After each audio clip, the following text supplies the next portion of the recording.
Selamat pagi jemaat sekalian. Lama-lama terbiasa melihat orang pakai masker. Pakai masker juga. Jadi ini sudah new normal. Datang ke gereja pakai masker itu new normal.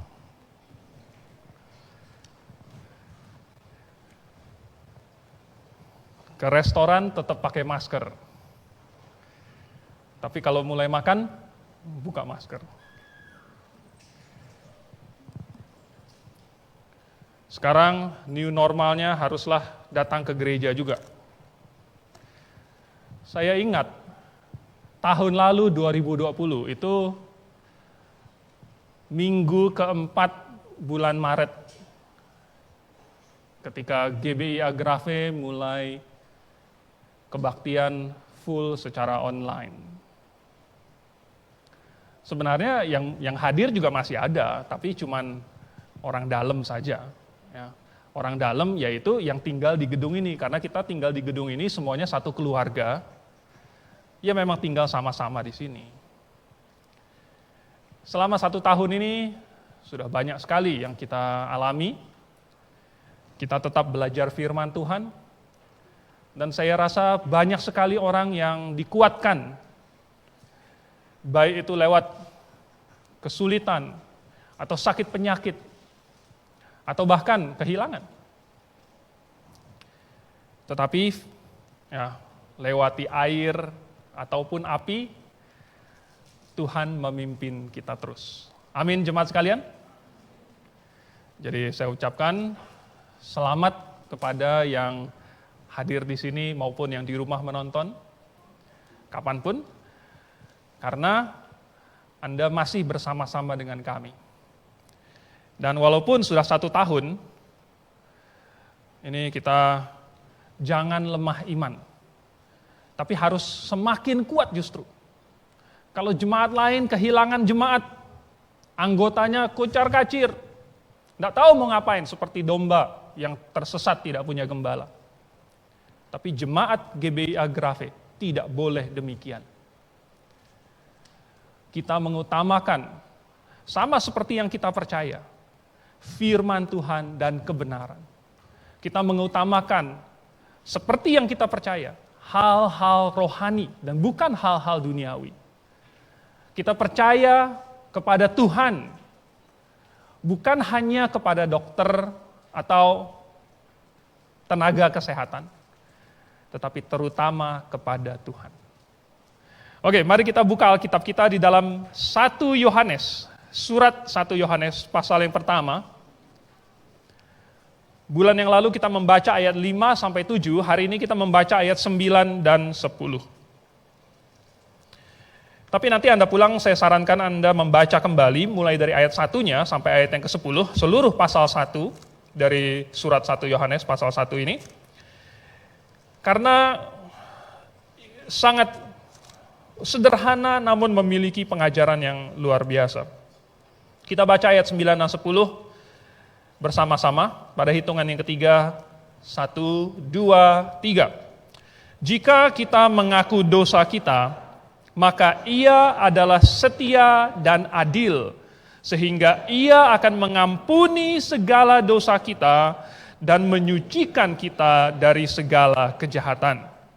Jika kita berkata bahwa kita tidak ada berbuat dosa, maka kita membuat Dia menjadi pendusta dan firman-Nya tidak ada di dalam kita. Kita berdoa. Bapa di surga, terima kasih untuk firman Tuhan yang tersedia bagi kami dengan begitu convenient, yang kami bisa mempelajarinya setiap saat.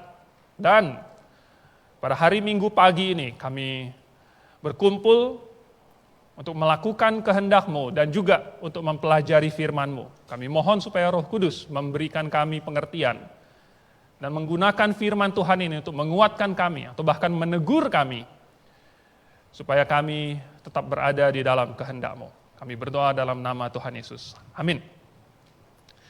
Sesudah di bagian awalnya, pendahuluan dan lain sebagainya, lalu kemudian mulai dari ayat yang kelima, Yohanes berbicara mengenai hidup di dalam terang.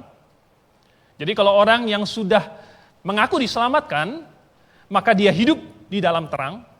Dan kalau seolah-olah dia cuman di mulut saja mengaku hidup di dalam terang, tetapi sebenarnya berjalan di dalam kegelapan, maka itu sesungguhnya dia berdusta dan tidak benar-benar di dalam terang.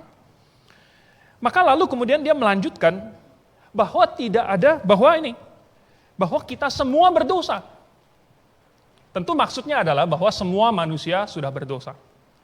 Tetapi pertanyaannya tetap adalah bagaimana jikalau sesudah kita diselamatkan atau sesudah kita berada di dalam terang, kita jatuh ke dalam dosa. Nah, ini bukan hidup di dalam dosa ya, bukan berjalan dalam dosa. Tentu itu berbeda, jatuh ke dalam dosa tidak sama dengan hidup di dalam dosa. Kalau orang masih hidup di dalam dosa, masih berjalan di dalam kegelapan, berarti dia pertama perlu bertobat dulu. Perlu menerima Tuhan Yesus dulu, perlu diselamatkan dulu, perlu dibaharui dulu. Tetapi bagaimana dengan orang yang jatuh ke dalam dosa? Dan ini sudah menjadi beban bagi banyak orang Kristen yang walaupun dia sudah datang ke gereja entah sekian tahun, mungkin bahkan sudah punya peran di dalam jemaat itu, entah apakah itu jadi pengkhotbah, pengajar, aktivis dan lain sebagainya, tetapi dia masih jatuh ke dalam dosa sehingga orang merasa ragu. Apa benar saya sudah diselamatkan? Kalau saya jatuh ke dalam dosa lagi dan lagi dan lagi, walaupun saya sudah berdoa kepada Tuhan, walaupun saya sudah bertobat, apa yang akan terjadi dengan saya? Dan keraguan ini ingin dijawab oleh Rasul Yohanes di sini. Sesudah dia menjelaskan bahwa kalau orang yang pura-pura itu sebenarnya bukan berjalan di dalam terang, lalu kemudian dia memberikan suatu encouragement. Dia menguatkan kita bahwa barang siapa yang percaya itu sudah berada di dalam terang. Dan bagi mereka yang masih jatuh ke dalam dosa, dan ini bisa saja karena kita masih hidup di dalam dunia yang fana, yang penuh dengan kejahatan ini, dan kita masih mendiami tubuh jasmaniah kita yang masih tercemar oleh dosa, maka kita masih bisa jatuh ke dalam dosa. Tetapi kalau kita jatuh ke dalam dosa, maka jika kita mengaku dosa kita, maka Ia adalah setia dan adil, sehingga Ia akan mengampuni segala dosa kita dan menjauhkan kita dari segala kejahatan. Jadi ada suatu encouragement. Jangan kamu takut. Ingat bahwa barang siapa yang sudah menerima Yesus, maka dia sudah pasti diselamatkan. Tetapi jikalau kita jatuh ke dalam dosa, marilah kita mengakui dosa kita. Dan ini yang saya ingin ajak untuk kita pelajari pada hari ini. Sebab ini adalah sesuatu yang terjadi di setiap kehidupan orang Kristen. Tidak ada orang Kristen yang sudah berhenti berbuat dosa. Tidak ada. Oleh sebab itu ini adalah satu ayat yang harus kita camkan baik-baik. Dan ada pengajaran di dalamnya yang memberitahukan kita bagaimana kita hidup di dalam terang, sebagaimana orang yang sudah diselamatkan. Nomor satu, pengampunan ini harus didahului oleh pertobatan. Oleh pertobatan. Jadi ayat 9 berkata jika kita mengaku dosa kita. Mengaku ini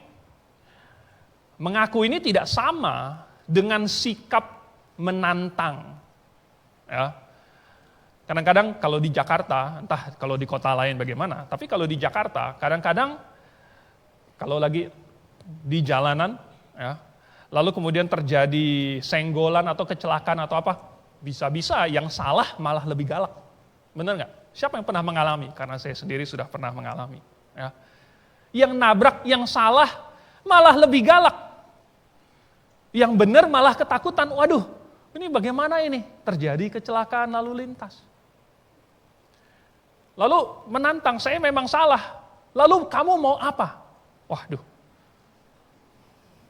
Ya. Memang saya yang nabrak, tapi kamu mau apa? Mana pakai tato lagi kan? Lalu apa segala macam. Jadi dia yang lebih galak. Ini mengaku tetapi menantang, bukan mengaku dosa, ya, bukan menyesal. Jadi ceritanya kalau Anda baca di dalam Matius pasal 3, itu Yohanes lagi mengajar, lalu kemudian dia membaptis orang. Lalu orang banyak datang untuk mendengarkan, lalu kemudian mereka bertobat dan dibaptis oleh Yohanes. Datang pula orang-orang Farisi ke situ. Orang-orang Farisi juga mau dibaptis. Lalu apa kata Yohanes? Hai kamu keturunan ular beludak. Ya. Bukan keturunan ulat kaki 1000. Kalau kaki 1000 cuman kecil, lucu. Dimainin sama anak saya. Tapi kalau ular beludak, waduh ini berbisa saudara, bahaya. Keturunan ular beludak. Kenapa mereka ini keturunan ular beludak? Intinya mereka cuma datang kepada Yohanes dengan tampang yang seolah-olah sama seperti orang-orang lain, atau mungkin terasa lebih suci. Lalu mereka datang seperti orang-orang lain, mau dibaptis juga, tetapi mereka tidak benar-benar bertobat. Oleh sebab itu, Yohanes bilang, hasilkanlah dahulu buah pertobatan. Karena orang yang dibaptis haruslah orang yang sudah bertobat. Itu syaratnya baptisan. Jadi rupanya, entah bagaimana Yohanes bisa melihat bahwa hati dari orang-orang Farisi yang datang ini tidak benar-benar tulus, tidak benar-benar sudah bertobat. Jadi disuruh dulu apa? Bertobat dulu. Ya. Nah, pertobatan seperti apa sih? Coba kita lihat di dalam Lukas pasal 18. Di situ ada 2 orang di bait suci, dan mereka sama-sama berdoa kepada Tuhan, tetapi ada perbedaan yang besar. Di dalam Lukas pasal 18, ada orang Farisi dan ada pemungut cukai, di ayat yang ke-13. Lalu, pasal 18, saya salah buka, ayat yang ke-13, ini ya, tetapi pemungut cukai itu berdiri jauh-jauh. Bahkan ia tidak berani menengadah ke langit, melainkan ia memukul diri dan berkata, "Ya Allah, kasihanilah aku orang berdosa ini." Ini pemungut cukainya. Orang Farisinya bagaimana? Anda tinggal baca sendiri, dia berdiri, waduh, menengadah ke langit dengan tangannya yang seolah-olah suci, lalu kemudian dia berkata, "Oh, terima kasih Tuhan, saya tidak seperti pemungut cukai yang berdosa itu." Seolah-olah dia tidak berdosa. Padahal semua orang sudah berdosa. Dan ingat, katanya, siapa yang mengatakan bahwa dirinya tidak berdosa adalah pendusta. Dia menjadikan Tuhan pendusta. Sebenarnya pertobatan yang sejati itu seperti pemungut cukai ini. Dia malahan ada rasa apa? Rasa menyesal. Tidak ada alasan, Tuhan karena saya butuh makan nih, makanya saya menarik cukai lebih. Tuhan ini ada alasan, ini alasannya. Tidak ada alasan. Tidak ada pembenaran. Pokoknya dia sudah jatuh ke dalam dosa. Nah ini yang sulit. Karena banyak manusia sekalipun terpaksa mengaku salah, tetapi dia mau tarik-tarik orang lain ikut salah. Iya sih saya salah, tapi kan dia yang duluan begini nih. Nah, kalau saya sering dengar seperti itu. Ya. Saya sering dengar itu. Memang sih saya salah sih. Ya saya salah, tapi dia juga salah. Kita melihat pemungut cukai ini berkata seperti itu? Tidak. Tidak ada pembelaan, tidak ada pembenaran. Hanya ada rasa penyesalan yang mendalam. Bahkan dia memukul diri. Dia membenci dirinya sendiri. Karena apa? Karena dosa yang telah dia lakukan. Dia membenci dosa yang telah dia lakukan. Dan dia datang kepada Tuhan hanya dengan satu permohonan, Tuhan kasihanilah. Kasihanilah. Dia tidak minta tolong Tuhan benarkan saya, Tuhan tolong, Tuhan kasihanilah. Karena tidak ada permintaan lain. Oleh sebab itu, apa yang kita lihat di orang Farisi dan orang pemungut cukai? Memberikan kita gambaran, oh sebenarnya yang sungguh-sungguh bertobat itu seperti apa? Siapa? Yang merendahkan diri di hadapan Tuhan, itu siapa? Bagaimana sikap pertobatan yang sejati itu? Nah kita bertanya, mengapa pengampunan itu harus didahului oleh pertobatan? Ini simpel sekali, karena orang yang tidak bersalah, itu tidak butuh diampuni. Ya kan? Malahan kalau dia menerima pengampunan, itu sama dengan mengakui bahwa iya dia salah. Makanya dia terima pengampunan itu. Kalau dia tidak salah sama sekali, dia tidak perlu menerima pengampunan. Ada satu film yang bagus sekali dibuat. Judulnya adalah Like a Rose. Apa judul itunya? Saya lupa. Ya. Jadi seperti oleh mawar. Jadi ada seorang pengkhotbah di Amerika namanya Obadiah Holmes. Dia tidak mau mengajarkan baptisan bayi, baptisan percik. Lalu kemudian pemerintah kolonial waktu itu melarang dia untuk berkhotbah. Nah, dia tidak mau. Lalu kemudian akhirnya karena dia menolak terus dan dia tidak mau tunduk kepada pemerintah kolonial, maka dia dihukum dan hukumannya itu adalah cambuk. Lalu kemudian sesudah suatu proses, ada yang menawarkan kepada dia pengampunan. Udahlah, Obadiah, kamu nggak usah dicambuk. Kamu saya kasih surat pengampunan aja. Tapi apa kata si Obadiah? Dia bilang tidak, biarkan saya dihukum atas pelanggaran yang mereka sebut itu. Kalau saya menerima surat pengampunan itu sama dengan saya mengakui bahwa iya, saya memang salah. Tapi kemudian saya minta diampuni. Obadiah bilang saya tidak salah. Jadi saya tidak mau minta maaf. Saya tidak mau mengakui saya salah. Saya berdiri atas iman saya. Obadiah dicambuk. Kalau nggak salah sampai 50 kali. Dan cambuknya itu sangat sangat keji. Sampai punggungnya itu sobek semua. Otot-ototnya, kulitnya, semuanya sobek. Dia tidak bisa berdiri karena otot-ototnya sobek. Dia tidak bisa berbaring karena punggungnya sobek. Hampir mati. Tetapi Tuhan memelihara nyawanya. Ini contoh bahwa kalau orang tidak mau mengaku salah, nggak bisa menerima pengampunan. Ya. Jadi, kalau orang mengaku salah, barulah dia bisa menerima, oh ya, mohon diampuni, mohon dimaafkan. Sudah hampir waktunya di mana setiap tahun kita mohon maaf lahir dan batin. Ya. Jadi 1 kali setahun aja ya. Nanti tahun depan lagi baru aku minta maaf lagi. Tapi bukan begitu sistemnya. Ya. Karena yang dimaksud oleh Tuhan di sini, bertobat di sini, ya, mengaku dosa di sini adalah suatu penyesalan yang dalam, bukan hanya sesuatu yang di mulut saja, yang dilakukan 1 kali setahun, kalau ada bulan tertentu. Ya, kalau ada hari kemenangan atau hari tertentu, baru kita minta maaf. Tidak, tetapi harus ada penyesalan yang mendalam. Kenapa saya jatuh ke dalam dosa? Kenapa saya berdosa? Ada penyesalan itu. Lalu kemudian, kenapa harus ada pertobatan? Karena untuk masuk surga, itu namanya juga surga itu suci. Kalau orang mau masuk surga tanpa mengaku dosanya, tanpa menyesali, maka sebenarnya dia hati dan pikirannya kan belum terbebas dari dosa. Kalau dia bisa masuk surga, berarti bisa masuk surga tanpa terbebas dari dosa. Nah itu tidak mungkin, tidak mungkin. Tuhan tidak mungkin mengampuni orang yang tidak mau lepas dari dosa. Ini camkan baik-baik. Tuhan tidak mungkin mengampuni atau menghapuskan dosa orang yang tidak mau lepas dari dosa. Tidak mungkin. Oleh sebab itu, harus ada pertobatan terlebih dahulu. Jadi pertobatan yang sejati ini, harus ada perubahan. Perubahan pikiran dulu.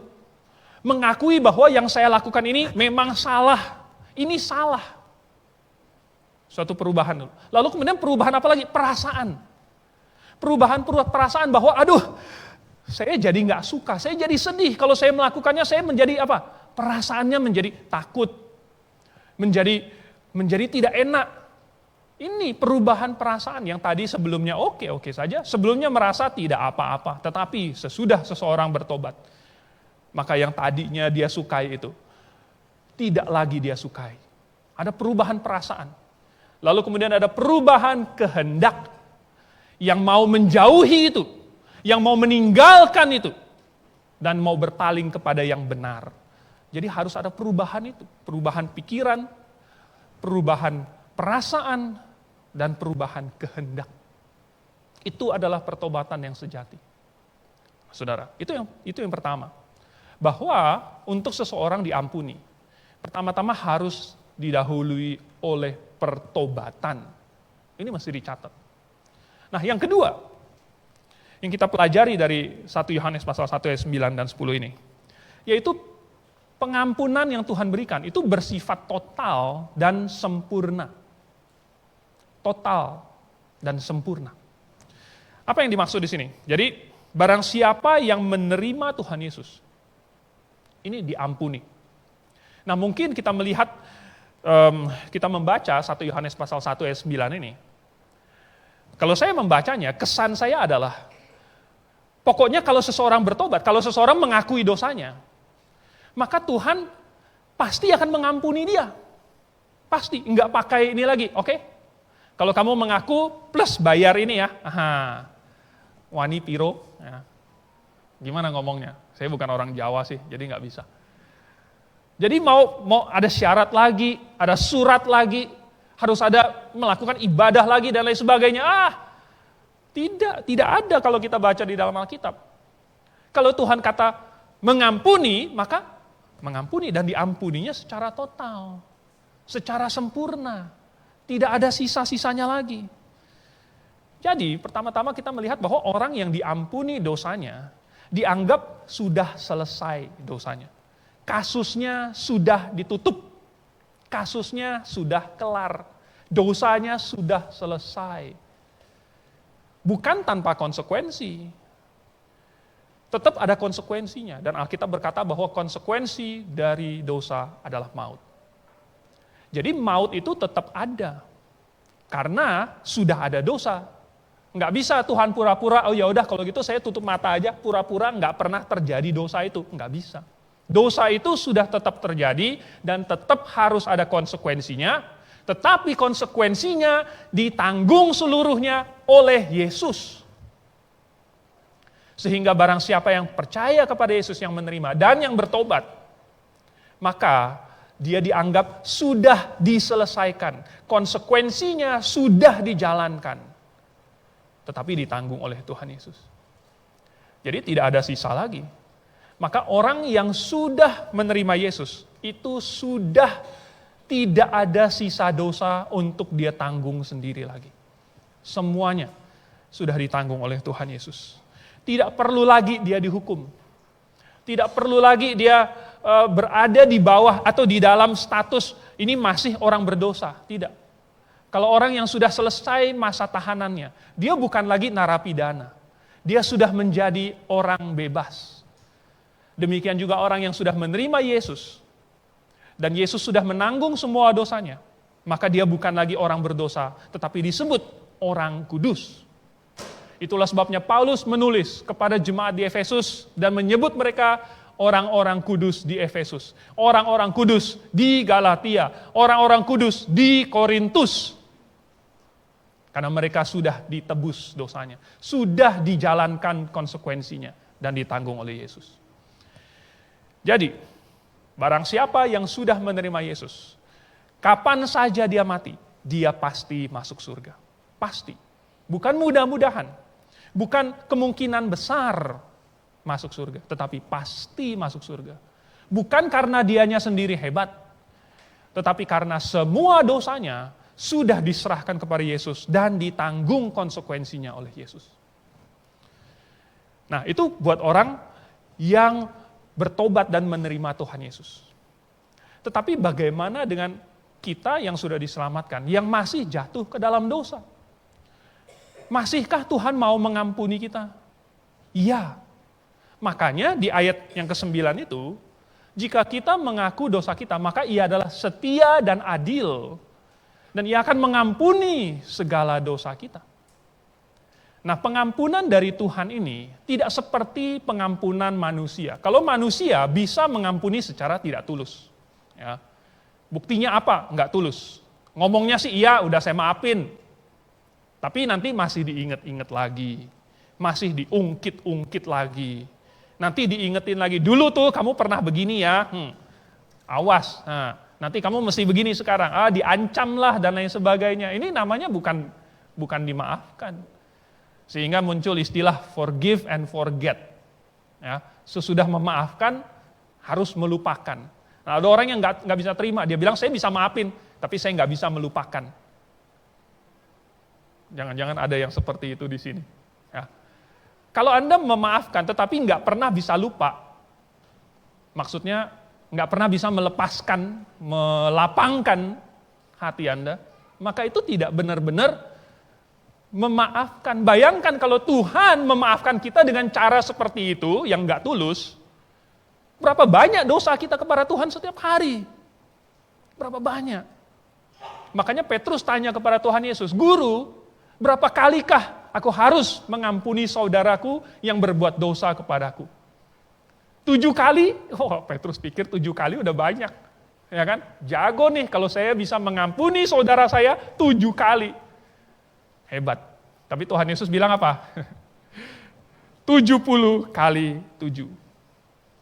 70 kali 7. Wah. Itu Tuhan. Ya, itu Tuhan. Jadi kalau Tuhan mengampuni secara total dan secara sempurna dan selesai dan langsung selesai, enggak Tuhan ingat-ingat lagi. Di dalam Mazmur 103, Daud berkata, sejauh timur dari barat, kau jauhkan dosa-dosaku daripadaku. Sejauh timur dari barat, seberapa jauh sih timur itu dari barat? Ya. Bukan dari Jakarta Timur sampai Jakarta Barat, itu mah nggak terlalu jauh. Tetapi timur itu nggak jelas dari mana sampai mana itu. Kita nggak tahu. Tapi Tuhan mengampuni kita sampai seperti itu. Bahkan Tuhan mengampuni saking totalnya, saking sempurnanya, orang yang sudah menyebabkan Yesus mati, itu malah Tuhan ampuni dan Tuhan angkat jadi anaknya. Kita yang dosa kita menyebabkan Allah harus mengorbankan putranya yang tunggal, malah diampuni oleh Allah dan diangkat menjadi anak bersama-sama dengan Yesus.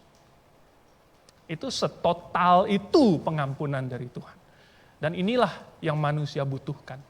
Suatu pengampunan yang total, yang sempurna, yang tidak ada embel-embelnya. Pokoknya kalau kamu bertobat, kalau kamu mengaku dosa kamu, kalau kamu sungguh-sungguh menyesal, maka Tuhan akan mengampuni semua dosa kamu. Cuman gitu doang. Jadi, kita melihat bahwa Tuhan tetap memberikan karunia. Tuhan tetap memberikan kesempatan.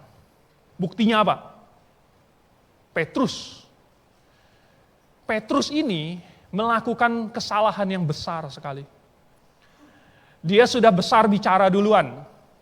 Pada malam sebelum Tuhan Yesus ditangkap, sebelum Yesus disalib. Tuhan Yesus kan kasih nubuat bahwa nanti ini gembala akan ditangkap dan domba akan tercerai-berai. Lalu Petrus dengan sombongnya, jumawa, kata orang Jawa, dengan jumawa berkata, mereka semua akan bisa meninggalkan kau. Aku tidak. Ya. Tuhan Yesus doa. Sudah mendoakan kamu supaya nanti katanya apa? Kalau kamu insaf, Tuhan Yesus sudah tahu duluan dia bakal jatuh. Ya, Tuhan Yesus sudah tahu duluan. Tuhan Yesus bilang sebelum ayam berkokok 2 kali, kamu sudah menyangkal aku 3 kali. Lalu Tuhan Yesus bilang, kalau kamu nanti sudah insaf, jadi Tuhan sudah tahu duluan, dia bakal jatuh ke dalam dosa. Tapi sebelumnya Petrus sudah apa? Udah sombong duluan. Lalu kemudian pada saat yang menentukan, dia hunus pedangnya itu, dia potong telinga dari hamba imam besar itu. Putus. Lalu kemudian Tuhan Yesus ambil telinga yang putus itu, tempelkan lagi, sembuh. Lalu kemudian sesudah itu semuanya tercerai-berai. Nggak tahu juga kenapa tercerai-berai, harusnya apakah potong lagi beberapa telinga biar mereka takut mereka yang tercerai-berai gitu, nggak tahu ya. Yang jelas, mereka tercerai-berai. Lalu kemudian Petrus merasa malu juga mungkin. Ya, tadinya sudah bilang gak bakalan lari kan. Tadinya bilang saya mau mati untuk Tuhan kan. Jadi mungkin malu juga Petrus. Dia mengikuti dari jauh. Dia mengintai. Ya, mengintai lalu kemudian masuk ke dalam halaman di mana Tuhan Yesus lagi disidang di dalam. Dia di situ lagi berdiam di api. Lalu kemudian ditanya oleh seorang perempuan, kamu kan, ini muridnya, kamu juga orang Galilea kan? Kamu orang Galilea, baru disebut kamu orang Galilea, dia langsung sudah berdegup kencang jantungnya dan berkata, bukan. Bukan. Kayak orang Jawa ditanya, kamu orang Jawa kan? Enggak. Mungkin logatnya udah ketahuan orang Galilea, tapi dia masih bilang, enggak gitu. Bukan. Ditanya lagi sampai 3 kali, dia jawab bukan. Sampai terakhir kali, dia sampai sumpah serapah, aku enggak kenal. Lalu sesudah itu, Tuhan Yesus berbalik dan kemudian melihat Petrus. Dan ketika pandangan Petrus dan pandangan Yesus bertemu itu, tidak ada listrik atau apa, tapi ada penyesalan yang mendalam di hati Petrus.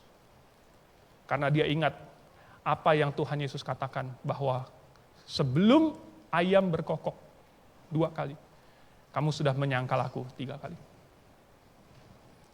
Lalu Petrus pergi keluar, menangis, menyesal. Tetapi kemudian dia bertobat. Lalu akhirnya benar, dia insaf. Ya, insaf Petrus. Lalu Tuhan kasih dia kesempatan lagi. Sebelum Tuhan Yesus naik ke surga, Tuhan Yesus menampakkan diri kepada murid-muridnya di tepi danau Galilea. Lalu kemudian mereka yang lagi menjala ikan itu, mereka nggak dapat apa-apa, tetapi ketika Tuhan Yesus suruh tebarkan jalamu di situ, malah semua ikannya di situ. Mengingatkan Petrus bahwa ini yang dulu guru pernah lakukan. Lalu dia turun ke situ, dia berenang, dan dia tersungkur di depan kaki Tuhan Yesus. Lalu Tuhan Yesus bawa dia jalan-jalan sesudah sarapan itu. Dia tanya kepada Petrus, Simon anak Yohanes, apakah engkau mengasihi aku? Suatu pertanyaan yang sangat menusuk.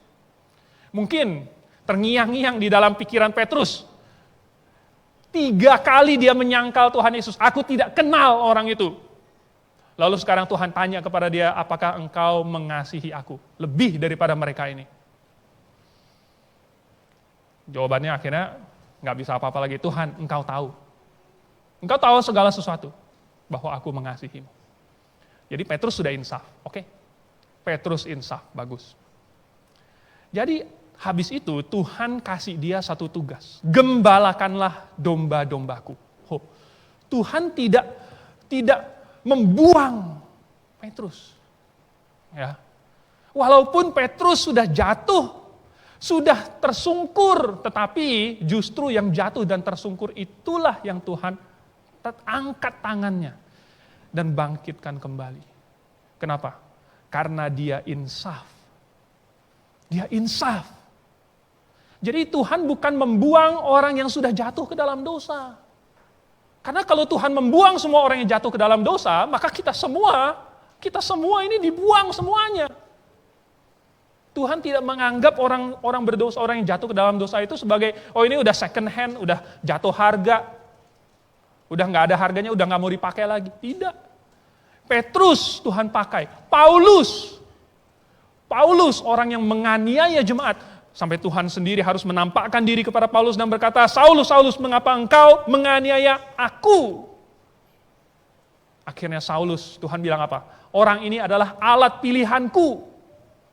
Aku sendiri akan menunjukkan kepada dia betapa banyaknya penderitaan yang harus ia alami karena namaku. Ada kesempatan kedua. Jadi bagi kita yang sudah jatuh ke dalam dosa, apa yang Tuhan ingin kita lakukan? Jika kita mengaku dosa kita, maka Ia adalah setia dan adil. Sehingga Ia akan mengampuni segala dosa kita dan membersihkan kita dari segala kejahatan. Tuhan mau kita datang dan dengan penyesalan yang sejati, maka kita akan Tuhan berikan pengampunan Dan Tuhan akan berikan kita kesempatan untuk menebus kesalahan kita itu. Tentu bisa ada konsekuensinya. Tetapi konsekuensi itu masih tidak ada apa-apanya dibandingkan perubahan yang bisa terjadi sesudah kita insaf. Dan itu adalah pelajaran ketiga, yaitu harus ada perubahan sesudahnya. Pertobatan, pengampunan, dan keduanya bersama-sama menghasilkan perubahan ke depan. Pertobatan dulu, lalu pengampunan. Kalau cuman bertobat saja, kalau cuman menyesal saja, mungkin sudah, tapi baru setengah. Kalau tidak ada pengampunan, buat apa pertobatan? Tidak membantu.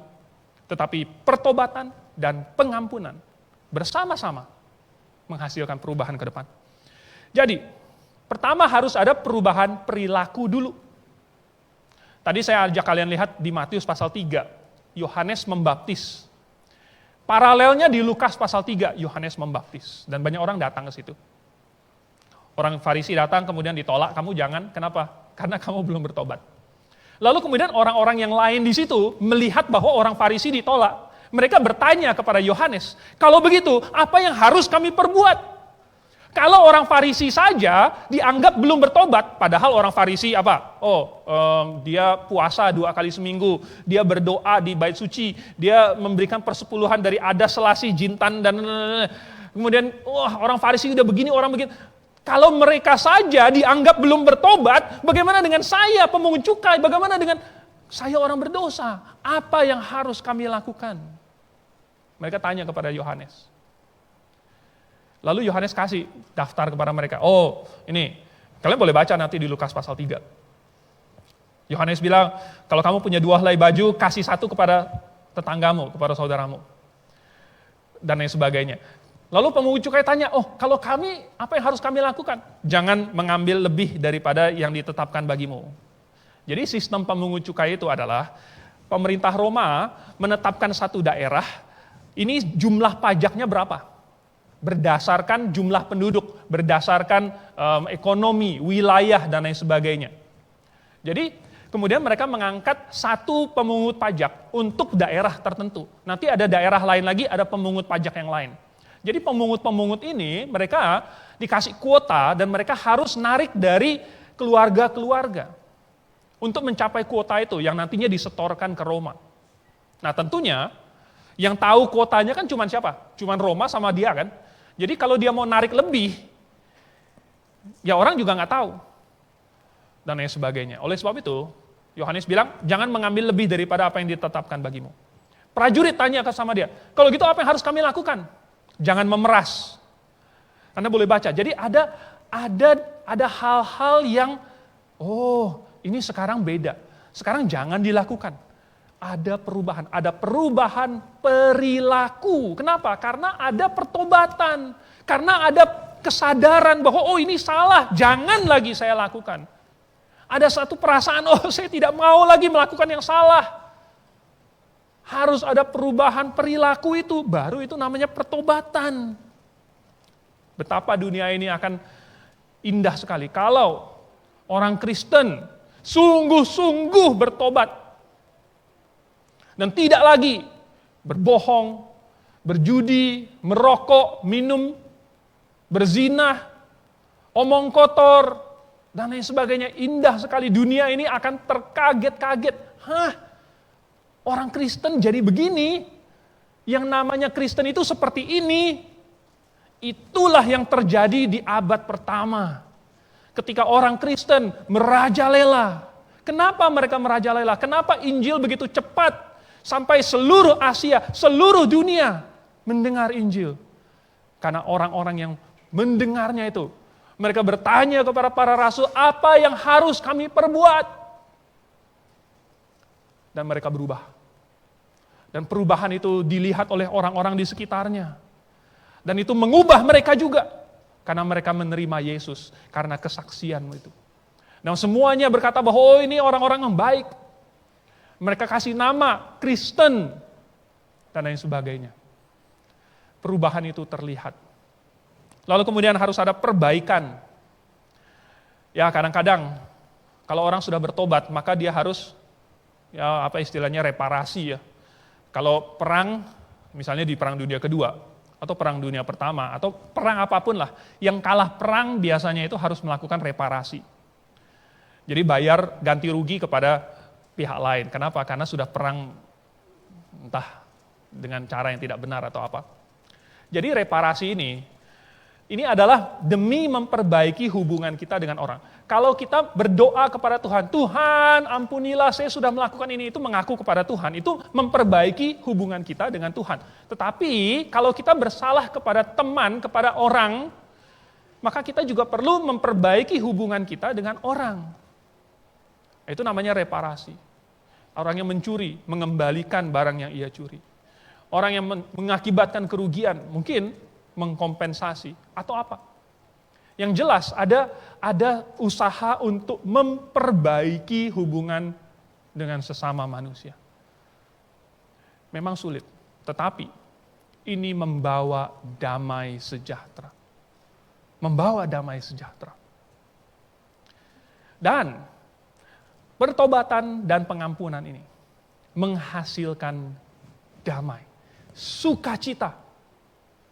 Kalau kita baca di dalam Mazmur pasal yang ke-51, nah, Mazmur pasal 51 ini adalah Mazmur khusus.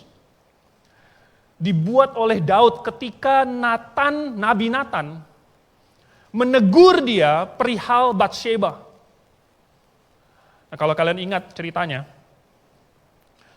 itu Daud melihat Batsheba sedang mandi lalu kemudian jatuh cinta. Lalu kemudian dia ambil, panjang ceritanya, intinya dia ambil itu lalu kemudian Batsheba hamil. Lalu kemudian dia bunuh suaminya karena suaminya itu tidak mau menghampiri istrinya pada saat itu. Jadi daripada ketahuan dia mau menutup-nutupinya lalu dia suruh Uria itu ke garis depan lalu kemudian Yoab mundur lalu kemudian dia ketinggalan sendiri di depan dan mati. Dibunuh oleh orang Filistin. Lalu kemudian dia bisa mengambil Batsheba secara sah sebagai istrinya. Lalu kemudian, sesudah Batsheba melahirkan dan lain sebagainya, datanglah Nabi Nathan. Nabi Nathan menegur dia. Ketika dia ditegur oleh Nabi Nathan, maka dia segera insaf. Dia insaf. Dan dia tulis Mazmur pasal 51. Kalau Anda baca Mazmur pasal 51 ini, ada beban yang menghimpit dia, hilang sukacitanya. Ya. Dia tidak bisa sukacita, katanya Tuhan meremukkan tulangnya. Jadi dia merasa tidak damai. Dia merasa tidak enak. Dia tahu bahwa dia sudah salah. Hati nuraninya bukan cuma firman Tuhan. Hati nuraninya menuduh dia dan berkata, Daud kamu salah. Lalu datanglah Nabi Nathan membawa firman Tuhan. Dan Tuhan bilang, Daud kamu salah. Maka pada saat itu dia langsung angkat tangan, iya saya salah. Dan dia akhirnya bertobat. Dia bertobat. Dan dia menulis lagi pasal 32. Saya tidak tahu secara kronologis yang mana duluan, pasal 32 duluan atau pasal 51 duluan. Tetapi pasal 32 itu menceritakan perbedaan antara orang yang diampuni dengan orang yang tidak diampuni. Orang yang diampuni, berbahagialah katanya. Berbahagia orang yang diampuni kesalahannya. Jadi orang yang sudah bersalah, itu ada rasa takut, tidak tentram. Makanya Adam dan Hawa di Taman Eden itu, walaupun sehari-hari mereka sore-sore itu jalan sama Tuhan, tetapi ketika mereka sudah makan buah dari pohon pengetahuan yang baik dan yang jahat itu, mereka menjadi takut dan mereka bersembunyi. Mereka sembunyi dari Tuhan. Mereka takut, itu perasaan mereka, karena mereka sudah tahu sekarang, mereka salah. Jadi orang yang diampuni itu, lega. Ya, orang yang diampuni itu bebas. Mungkin kalian pernah dengar cerita tentang si Johnny sama si Sally. Ya. Si Johnny sama Sally lagi nginep di rumah neneknya. Lalu kemudian Johnny main ketapel, dia lihat, ada bebek. Dia keker, cetas. Mati bebeknya. Ternyata itu bebek neneknya. Wah, kaget sekali dia. Gawat ini. Lalu kemudian dia cepat-cepat sembunyikan mayat bebek itu supaya barang bukti tidak hilang, barang buktinya hilang. Sesudah dia menyembunyikan bebek mati itu, dia lihat ciciknya Sally lagi ngelihat di pintu. Wah, Sally sudah melihat semuanya. Tapi Sally diam aja. Jadi pada malam itu ketika nenek bilang, Sally, sebelum kamu main, tolong bantu nenek cuci piring. Oh, nggak usah nek. Itu Johnny bilang tadi, dia mau bantu nenek cuci piring kok. Bener kan Johnny? Ingat bebek tadi siang. Wah, Johnny akhirnya cuci piring. Ya kan? Cuci piring. Besoknya kakek bilang, ayo cucu-cucu yang mau mancing. Ikut sama kakek. Nenek bilang, Sally, bantu nenek untuk masak nanti sore. Oh, nggak usah, Nek. Tadi Johnny bilang dia yang mau bantu nenek. Bener kan, Johnny? Ingat bebek kemarin. Waduh, si Johnny nggak jadi mancing, Sally yang pergi mancing. Jadi ini berlangsung entah berapa lama, tetapi akhirnya si Johnny tidak tahan lagi. Ya. Akhirnya dia tidak tahan lagi, dia datang kepada nenek dan dia bilang, Nenek, sebenarnya saya sudah menembak mati bebek nenek. Lalu nenek itu bilang, saya tahu Johnny, nenek sudah lihat waktu kamu tembak bebek itu. Saya cuma mau tunggu kamu tahan berapa lama dijadikan budak oleh Sally. Tetapi sesudah dia mendapat pengampunan dari neneknya, dan neneknya sangat sayang kepada Johnny, ya, dia terbebas. Tidak lagi berada di bawah bayang-bayang Sally. Dosanya, sebenarnya bukan Sally yang membayang-bayangi dia kan, tetapi dosanya sendiri yang membayang-bayangi dia. Dosanya itu yang menjadi titik hitam di dalam hatinya, yang membuat dia tidak bisa sukacita, tidak bisa membuat dia bebas melakukan apa yang enak, kenapa? Karena hilang sukacita itu, dosa itu merebutnya. Jadi, orang yang sudah diampuni oleh Tuhan, terbebas dan sukacita. Tetapi, itu semua harus didahului oleh apa? Pertobatan dulu. Nah, jikalau kita datang kepada Tuhan dengan penyesalan yang sejati, Tuhan yang sangat mengasihi kita, maka Tuhan mau memakai itu, memakai pengalaman itu, memakai penyesalan kita untuk mengubah hidup kita. Makanya Petrus bisa berubah. Saulus bisa berubah. Tapi apa bedanya antara Petrus dengan Yudas Iskariot? Sama-sama jatuh ke dalam dosa, sama-sama membuat kesalahan yang besar sekali. Tetapi Yudas Iskariot menyesal nggak? Menyesal, dia pergi kepada imam-imam lalu bilang ini orang benar. Ya, saya mau kembalikan uangnya 30 keping perak ini. Oh, nggak bisa. Barang yang sudah dibeli tidak dapat dikembalikan. Ini policy di Indonesia. Ya. Karena kalau di Indonesia boleh dibalikin. Toko semua tutup, saudara. Jadi barang yang sudah dibeli tidak dapat dikembalikan. Maka dia lempar uang itu. Dia tidak mau lagi. Itu uang darah. Dia tahu bahwa dia sudah salah. Dia tidak bermaksud untuk menjual Tuhan Yesus. Mungkin dia bermaksud menjual, tetapi dia tidak bermaksud membuat Yesus mati. Karena dia baru menyesal ketika melihat Yesus dihakimi lalu dijatuhi hukuman mati. Baru dia menyesal, dia tahu dia sudah salah. Dan dia tahu bahwa kalau Yesus mati, maka darah Yesus itu atas kepala dia. Dan dia menyesal, tetapi dia tidak bertobat. Ya. Dia hanya menyesal saja. Dia hanya tahu bahwa dia salah. Dan dia menjadi putus asa. Putus asa. Beda dengan Petrus.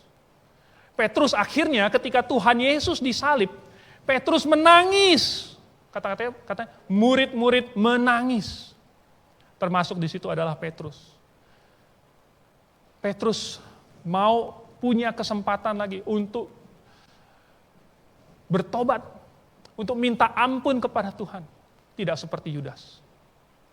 Jadi Yudas akhirnya karena tidak mendapat pengampunan itu, maka Yudas makin lama makin depresi. Makin depresi dan kita tidak tahu berapa lama waktunya. Akhirnya dia gantung diri dan mati. Ada seorang psikiater yang sangat terkenal, Karl Menninger.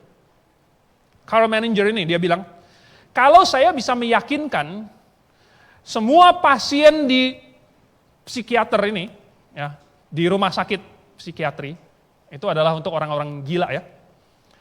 Kalau saya bisa meyakinkan semua pasien di sini bahwa dosa-dosa mereka sudah diampuni, 75% bisa pulang besok.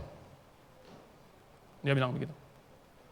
Rupanya si Karl Menninger ini melihat bahwa masalah manusia, masalah kejiwaan yang menekan, yang bikin orang stres, yang bikin orang tidak mampu untuk menghadapi dunia ini atau kesusahan dunia ini adalah dosa mereka.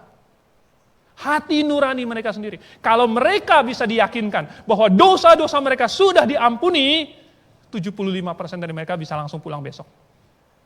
Itu kata Karl Menninger. Karena manusia butuh pengampunan itu. Si Yudas Iskariot, walaupun dia menyesal, dia tidak minta pengampunan. Dan akhirnya tidak menerima pengampunan itu.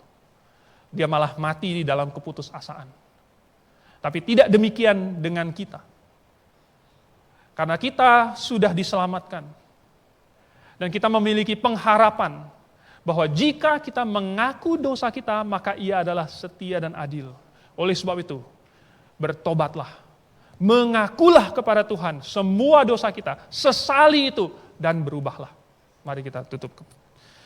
Kita tundukkan kepala, kita berdoa. Bapa di surga, kami sungguh mengucap syukur bahwa ada kebenaran yang tercatat bagi kami dan yang berseru kepada kami supaya kami menyerahkan diri kami tanpa alasan, tanpa pembenaran kepadamu sebagai orang-orang yang berdosa dan pantas untuk dihukum. Dan kebenaran inilah yang telah kami pegang karena bersamaan dengan itu ada janji bahwa Engkau mengampuni setiap orang yang bertobat. Dan bahkan Engkau menjadikan kami anak-anak-Mu. Engkau memberikan kami, Engkau mengangkat kami menjadi kawan sekerja-Mu, memberikan kami tanggung jawab, menjadi hamba-hamba-Mu. Dan kami bisa bekerja untuk menghasilkan upah. Terima kasih Tuhan. Biarlah setiap hal yang kami alami itu bisa menguatkan kami dan membentuk kami sehingga di masa depan kami menjadi makin baik lagi. Kami berdoa di dalam nama Tuhan Yesus. Amin.